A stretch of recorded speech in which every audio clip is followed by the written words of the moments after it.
What's going on, everybody? Today I'm going to be giving you my 5 tips and tricks on how to run a faster mile. Yeah, I get my inspiration from my own potential. Fuck your taste, I know it's hot. I got my own credentials. I'm going crescendo off my own. Alright, just a quick disclaimer. I am not a coach. This is just what I think works best for me. So if this doesn't work for you, I'm sorry, but this is just my 5 tips and tricks. So yeah.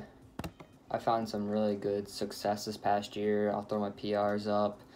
I think the mile is probably my best event, and I think that a mile is very standard for people, you know. Everyone wants to be fast in the mile. Everyone wants to be, you know, what the mile is like the main event, you know. Everyone asks, what's your mile time or what's your 5K PR? Like, those are the two, right? And I think the mile is probably the best fit for me to do since my 5K is not as good. Just to sum up. Alright, before I get into the 5 tips, I'm just going to explain some things. The mile is 80% aerobic and 20% anaerobic. Aerobic means with air. It means like how long you can go without building lactate in your blood, and you know how your muscles react with oxygen and how they can produce energy with that.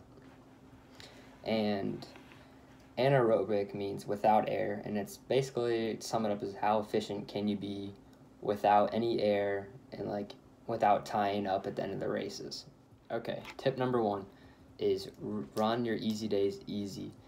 You're going to want to have 4 to 5 of these a week, and the days that you don't have easy runs, which are the workout days, you're going to want to, you know, crush those, right? Not all of them, but most of them. They're going to be fast, they're going to be hard, and you want to recover, and you want to stay healthy, so you got to have these easy runs.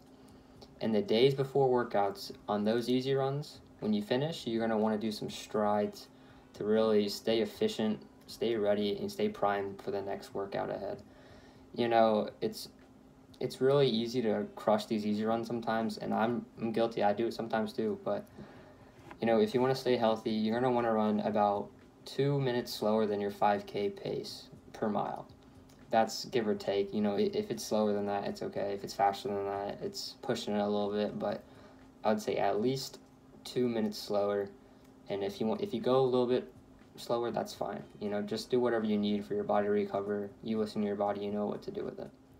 All right, the next tip is to run some tempo runs. And I have an example here. Let's say you run a 5-minute mile, 5 flat. Your tempo pace, give or take, should be around 5:55 to 6:10-ish. You know, if you're doing tempo reps, let's say a tempo rep example is that you say you do 5 minutes on, 90 seconds off. And the 5 minutes on should be around the top of it, of your tempo pace, so 5:55, right? Let's say you do something else and you do 25 to 30 minutes straight tempo pace. We're going to make this one, instead of 5:55 per mile, we're going to make it 6:10 and slow it down a bit so you can build that lactic threshold, but you're not going to go lactic. You're not going crazy hard, you know. You want to build it but stay comfortable. It's the most comfortable hard thing you can do in running. And my tip number 3 after tempo runs is anaerobic strength. You know, if you're going to be a strong miler, you're going to need to be anaerobically strong. You know, you have to have that kick and not tie up super hard. You know, these are some of my favorite workouts. I have 2 examples here. One workout we did this year at my college, University of Lynchburg, you can see right there. We did 500 meters at 800 pace, and then you walk 100 meters. Sometimes the walk is a little slower than a walk, but you walk 100 meters and then you run 300 meters at 800 pace. So it's a broken 800 is what it's called, and those are brutal. You take 8 to 10 minutes after that, let all the lactic sit in your legs, and you try to do it again. And if you can do that two times, maybe 3 times, you're in good shape if you're running true 800 pace.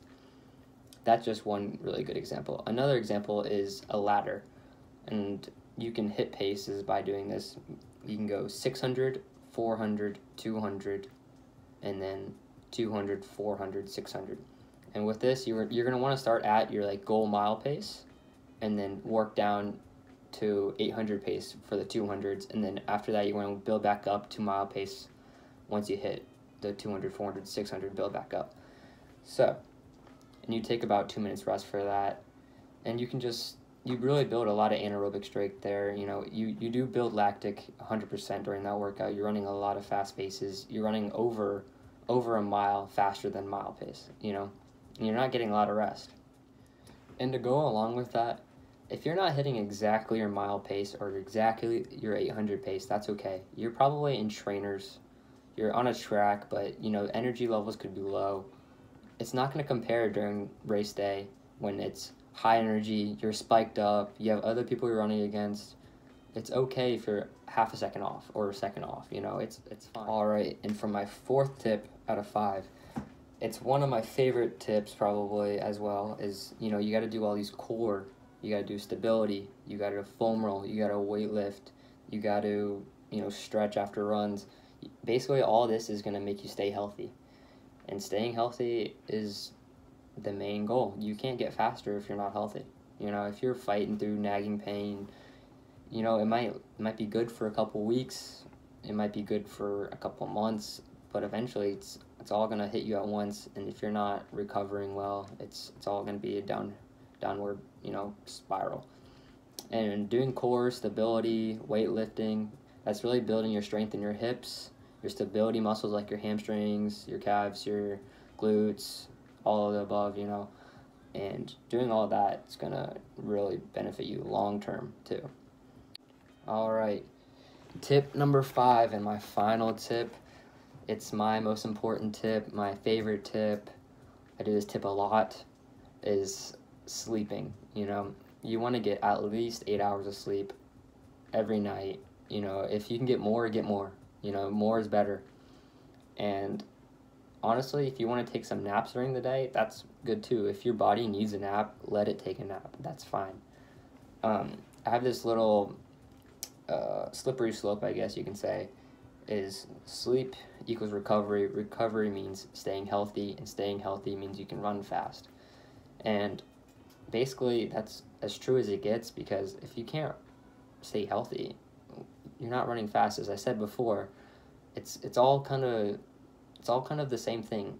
The main goal is to stay healthy.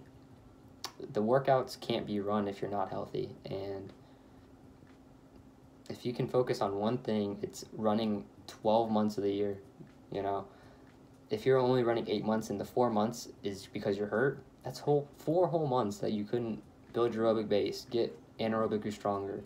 You couldn't get in the weight room to get stronger. There's many things you can do in those 4 months, and if you're healthy for all of them, you're going to be set up well. All right, that's all I got for you guys today. And once again, I'm not a professional coach, you know. That'd be an awesome goal to have one day. But for right now, I'm just a 19-year-old kid learning just like you guys. But I think it'd be nice for me to, you know, show how I had some success this year. And if you guys think I missed anything, leave it in the comments. And also, let me know what your favorite aerobic and anaerobic workouts are. Like, just leave it in the comments. I hope this video helped. And if you did run a faster mile PR because of this video, please leave a like, subscribe, and let me know what time you're in. If you can't do 10K first week, then I don't want to hear no chat about numbers. You and my youngers.